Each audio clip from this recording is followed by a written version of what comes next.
գերեմոցիոնալ, հուզական եւ էքսպրեսիվ, պորտկուն եւ ագրեսիվ։ Ուզում եք գոռալ, գոռում է, եթե ուզում է մունատ գալ, մունատ է գալիս։ Հանձություն մի արել։ Դոնան ակնհայտորեն դասեր է քաղել իր նախորդ սխալներից։ Երկու ուժեղ զույգերից որևէ մեկը չի լինելու եզրափակչում։ Մենք առհասարակ արժանի են, որպեսզի դառնան եթերաշրջանի հաղթողը։ Սիրախաղ։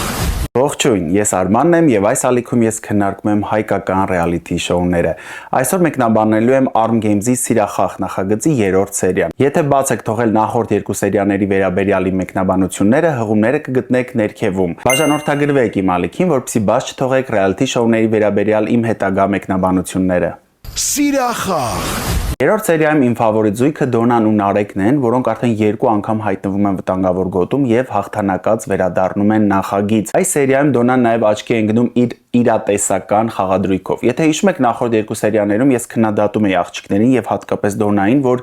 նա ոչ թե իրատեսական ու խելամիտ խաղադրույք է կատարում, այլ միշտ ուզում է ցույց տալ, որ հավատում է իր զույգին եւ միշտ խաղադրույք էր կատարում լավագույն եւ ամենաբարձր հորիզոնականների վրա եւ որի արդյունքում իդեպ պարտվում էին եւ հայտնվում էին վտանգավոր գոտում։ Այս անգամ Դոնան ակնհայտորեն դասեր է քաղել իր նախորդ սխալներից եւ դա է նաեւ պատճառը, որ ես նրանց առանձնացնում եմ որպես իմ ֆավորիտ զույգի։ Դոնան ու Նարեկը նաեւ ապացուցեցին, որ իրենք առհասարակ արժանի են, որպեսզի դառնան եթերաշրջանի հաղթողը, սակայն մյուս 3 զույգերը նույնպես շատ ուժեղ են եւ դժվար է գուշակել, թե ով կհաղթի։ Մեկնաբանությունում գրեք, թե ձեր կարծիքով ով է արժանի հաղթանակի ու մեկ դուք ավելի շատ երկրպագում։ Սիրախաղ։ Սերիան սկսվում է Լիզա Արթուր եւ Դոնա Նարեկ մենամարտով եւ հաղթում են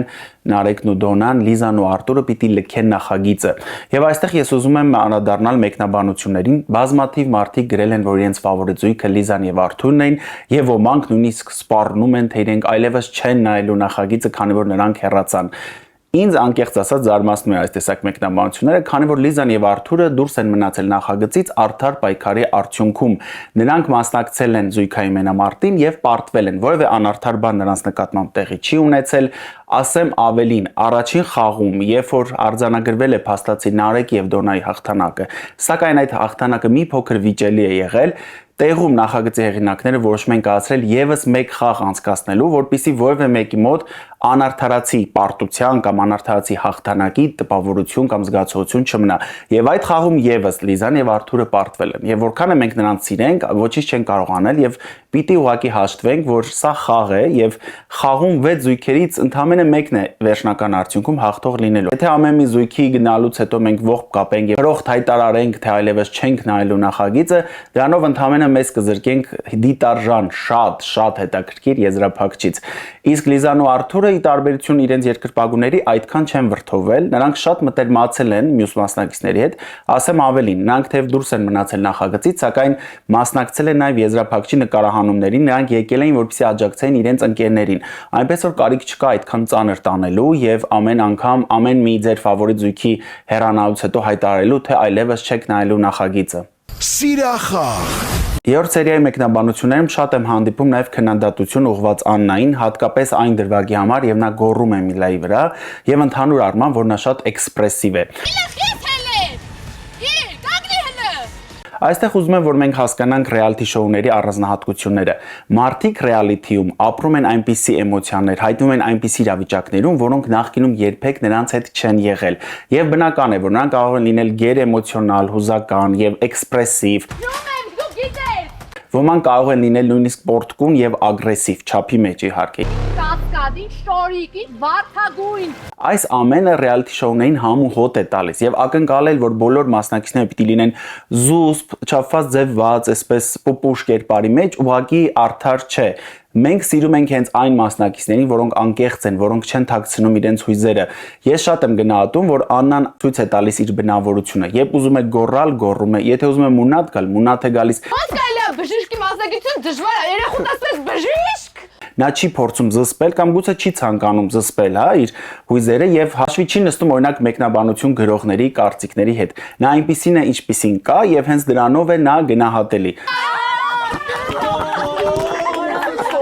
Աննա ջան, հուսով եմ բացասական մեկնաբանությունը քեզ չեն ընկճել։ Ես շատ շնորհակալ եմ քեզ քո անկեղծության համար։ Սիրախաղ։ Երրորդ սերիան ճանաչողական է ստացվել, այսինքն հեռուստատիտողների համար հնարավորություն կա ավելի լավ ճանաչելու մասնակիցներին, օրինակ իմանալու ինչի մասին նրանք երազում, ինչ նախասիրություններ ունեն։ Նախորդ երկու սերիաների փորձությունների վերաբերյալ շատերը գրում են, որ դրանք շատ դաժան են, անգամ վտանգավոր, անգամ կյանքին կարող են սպառնալ։ Ես ինքս որպես ռեալիթիների երկրպագու սիրում եմ հենց այդպիսի բարդ, դժվար, ռիսկային փորձությունները եւ կարծում եմ, որ ռեալիթիները հենց դրանով են արժեքավոր։ Օրինակ իմ կարծիքով տղաները այդ յուրահատուկ կոկտեյլները կարող են շատ ավելի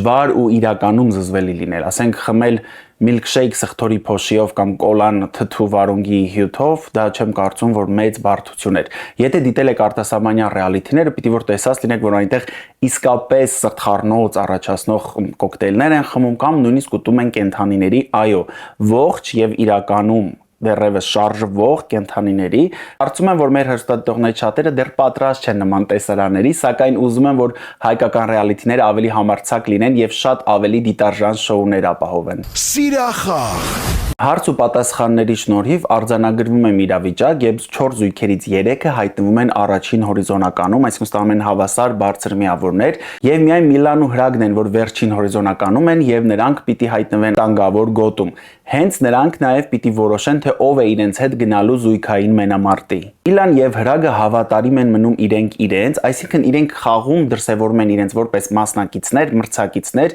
եւ որոշումներ կայացնում են հենց խաղից ելնելով եւ ոչ թե իրենց անձնական համակրանքներով եւ հակակրանքներով։ Եթե հիշում եք նախորդ սերիայում նրանք հավասարապես նվազագույն միավոր էին հավաքել Արթուր Լիզա զույգի հետ եւ այդ սերիայում իմունիտետ ունեցող Լիլն ու Հովոն պիտի որոշեին, թե այդ երկուսից ով է գնալու վտանգավոր գոտի։ Լիլն ու Հովոն ընտրեցին Արթուրին ու Լիզային եւ Հրագն ասում է, որ իրենք հիշում են դա, շնորհակալ են, ուստի Լիլին եւ Հովոին չեն տանելու իրենց հետ վտանգավոր գոտի։ Նախորդ սերիայում Միլան ու Հրագը քվեարկել են Դոնայի ու Նարեկի դեմ, վերադարձնելով նրանց պարտքը դեռ առաջին սերիայից, քանի որ Դոնան ու Նարեկը նրանց դեմ էին քվեարկել։ Ուստի այս պարտքն էլ նրանք վերադարձել են եւ այլևս նրանց դեմ քվեարկելու պատճառ չունեն։ Եվ այստեղ ակնհայտ է դառնում, որ նրանց միակ ընտրությունը մնում են Աննան եւ Արամազդը։ Հրագը նաեւ անկեղծ ասում եւ հիշեցնում է, որ ինքը դեռ առաջին սերիայում էր հակված քվեարկելու նրանց դեմ, սակայն այդ սերիայում Աննան եւ Արամազդը ունեին իմունիտետ։ Տխուր է, բայց այս երկու ուժեղ զույգերից որևէ մեկը չի լինելու եզրափակչում։ Միլա Հրագ, թե Աննա եւ Արամազդ։ Մեկնաբանություններում գրեք, թե ձեր կարծիքով ով է արժանի եզրափակչում լինելու։